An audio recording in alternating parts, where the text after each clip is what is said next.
This channel does not promote any violent, harmful, or illegal activities. All content provided by this channel is meant for an educational purpose only. বিধানসভা ভোটে 3 ধাপে প্রার্থী বাছাই প্রক্রিয়ায় BJP মণ্ডল জেলা নেতৃত্বের পাশাপাশি বিজেপির প্রার্থী বাছাই প্রক্রিয়ায় রয়েছে সমীক্ষক সংস্থাও। প্রত্যেক বিধানসভা থেকে অন্তত 3টি করে নাম বাছাই করা হচ্ছে। প্রার্থী বাছাইয়ের চূড়ান্ত সিদ্ধান্ত নেবে বিজেপির কেন্দ্রীয় নেতৃত্ব।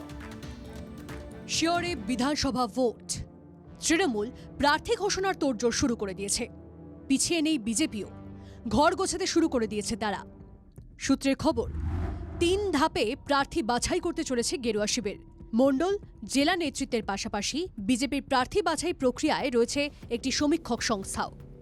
দারুণ প্রার্থী তালিকা হবে, আপনারা কারা হারবে তাদের নাম তো ঠিক করছে। বিজেপি সূত্রে খবর, সমীক্ষক সংস্থা প্রতি এলাকায় 5 থেকে 6 জনের নাম বাছাই করেছে। সেই বাছাই করা নাম নিয়ে সাধারণ মানুষের কাছ থেকে মতামত নেওয়া হয়েছে। নানা মাপকাঠি ব্যবহার করে সেই নাম বাছাই হয়েছে।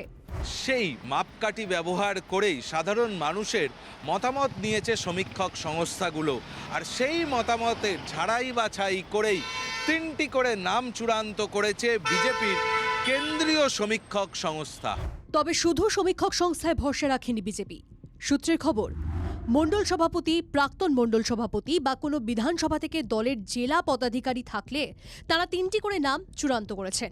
এর পাশাপাশি জেলা সভাপতি, জেলা পর্যবেক্ষক ও বিভাগ পর্যবেক্ষক প্রতিটি বিধানসভার জন্য 3টি করে নাম চূড়ান্ত করেছেন। আমাদের প্রার্থী তালিকা সবার সাথে আলোচনা করে করা হবে, সবার ফিডব্যাক নিয়ে করা হবে। একদম চলছে সেই কাজ, পুরো কদমে চলছে। বিজেপি সব কেন্দ্রে তো নাম দিতে পারবে না। বিজেপি মানে কি? গতবার প্লেন পাঠিয়েছিল নিয়ে যেতে, প্লেনে করে তৃণমূল থেকে লোক নিয়ে গেলাম। পরে তারা ভোটের পর বলছে দিদি প্লেন চাই না, অটো পাঠাও, টোটো পাঠাও, ফিরে যাব। এই তো বিজেপি। বাছাই করা সব নাম সুনীল বনসালের কাছে জমা পড়েছে। 3টি ক্ষেত্রে জমা পড়া তালিকা থেকেই ঝাড়াই বাছাই করছে বিজেপি নেতৃত্ব, আর তার সঙ্গেই থাকবে নেতৃত্বের মতামত। সব মিলিয়েই প্রার্থী তালিকা চূড়ান্ত করবে বিজেপি। শেষে আসন সংখ্যা বিধানসভায় বিজেপির 30-এর কম হবে, কারণ 30টা হলে বিধানসভায় বিরোধী দলনেতা হওয়া যায়। এবার বিরোধী দলনেতা হওয়ার আসনটুকুও বিজেপির থাকবে না, এইটুকু আমরা গ্যারান্টি দিয়ে বলতে পারি। মার্চের প্রথম সপ্তাহে ভোট ঘোষণার সম্ভাবনা। তৃণমূল সূত্রে খবর, এবার প্রার্থী তালিকায় গুরুত্ব দেওয়া হচ্ছে ইয়াং ব্রিগেডকে। খারাপ পারফরমেন্সের জন্য বাদ যেতে পারেন বেশ কিছু প্রবীণ বিধায়ক। উল্টো দিকে বিজেপির প্রার্থী তালিকায় কাদের গুরুত্ব দেবে, কত নতুন মুখ আসবে, কাদেরই বা টিকিট কাটা যাবে, সে নিয়ে জল্পনা কল্পনা চলছেই। প্রদীপ্ত কান্তি ঘোষের রিপোর্ট, TV9 বাংলা।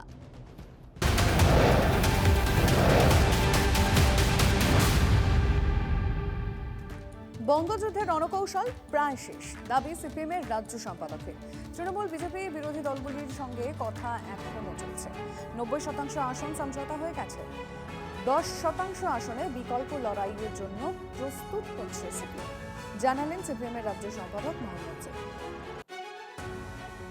যে বৃহত্তর বাম ঐক্য, বাম ফ্রন্টের বাইরে যে বাম দলগুলো আছে তাদের সঙ্গে আমরা সাফল্যের সঙ্গে কথাবার্তা চালাচ্ছি।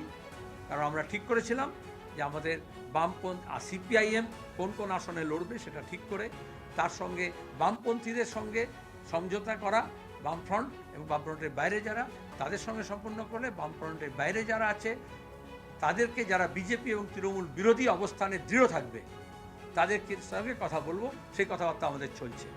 আমরা 90% আসন সমঝোতা পথ পরিষ্কার হয়েছে, রাজ্য কমিটিতে আমরা প্লেস করেছি একদম আসন দিয়ে, তালিকা দিয়ে। আর 10% আমরা বলেছি, কিন্তু কিছু হয় নিটিগ্রিটিস থাকে, 294টা আসনে বিকল্প নিয়ে লড়াই করার জন্য প্রস্তুত হচ্ছি। বিরোধী দলনেতার তালুকে পদ্মের সাজানো বাগানে কি শীত কাটছে তৃণমূল? তাতে ব্যবহার হচ্ছে বিজেপির বিভীষণদের। অনাস্থার তোড়জোড় ঘিরে নন্দীগ্রাম 4 নম্বর পঞ্চায়েতের অঙ্ক বেশ জটিল। মানুষের জন্য দলের একদম পরিচ্ছন্ন ভাবমূর্তি নষ্ট হবে, এটাও আমরা চাই না।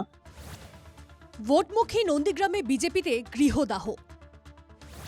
দলের প্রধানেই অনাস্থা বিজেপি সদস্যদের। অনাস্থা ঘিরে অচলাবস্থা নন্দীগ্রাম 4 নম্বর পঞ্চায়েতে। পঞ্চায়েতে আসা বন্ধ করে দিয়েছেন বিজেপির প্রধান, উপপ্রধান সহ 7 সদস্য। চলছে কর্মবিরতি। হলদি নদীর পাড়ে অনাস্থা ঘিরে জল ক্রমশ ঘোলা হচ্ছে। মেম্বাররা যদি এখন তৃণমূলের সঙ্গে হাত মিলিয়ে অন্য জায়গায় যেতে চায়, আমরা কি মেনে নেব? দল এর ব্যবস্থা নেয়নি, আমরা জানিয়েছি অনেক আগে দলকে। আমরা কোনো বুথের কাজ করব না দল থেকে ওদের যদি কোনো স্টেপ না নেয়। 2023-এর পঞ্চায়েত ভোটে নন্দীগ্রাম 4 নম্বর পঞ্চায়েতে 17টি আসনের মধ্যে 9টিতে জিতে পঞ্চায়েতের দখল নেয় বিজেপি। 6টি আসনে জেতে তৃণমূল, 2টি সিপিএম।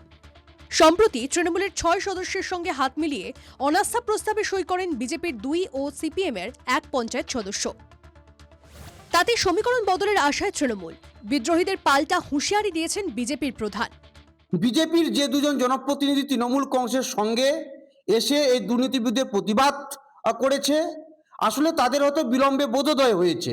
এই দুটো মেম্বারের বিরুদ্ধে উপযুক্ত ব্যবস্থা, কারণ দল তো ওদের দ্বারা নিয়ন্ত্রিত নয়, যেন ওদের বিরুদ্ধে উপযুক্ত ব্যবস্থা নেয়। অনাস্থা প্রসঙ্গে দলের 2 পঞ্চায়েত সদস্যের একজন তৃণমূলের পাশে। এই পরিস্থিতিতে কি অবস্থান সিপিএম নেতৃত্বের? পঞ্চায়েতে যে জায়গায় বিজেপি আছে সেখানে বিজেপি লুটে পুটে খাচ্ছে, যেখানে তৃণমূল আছে সেখানে তৃণমূল লুটে পুটে খাচ্ছে। তাৎপর্যপূর্ণ বিষয় হলো, যে 2 বিজেপি সদস্য অনাস্থা প্রস্তাবে তৃণমূলের পাশে দাঁড়িয়েছেন তারা কার্যত বেপাত্তা। বিরোধী দলনেতার খাস তালুকে পঞ্চায়েত স্তরে তবে কি সমীকরণ বদলাচ্ছে? পূর্ব মেদিনীপুর থেকে কনিষ্ক মাইতির রিপোর্ট, TV9 বাংলা।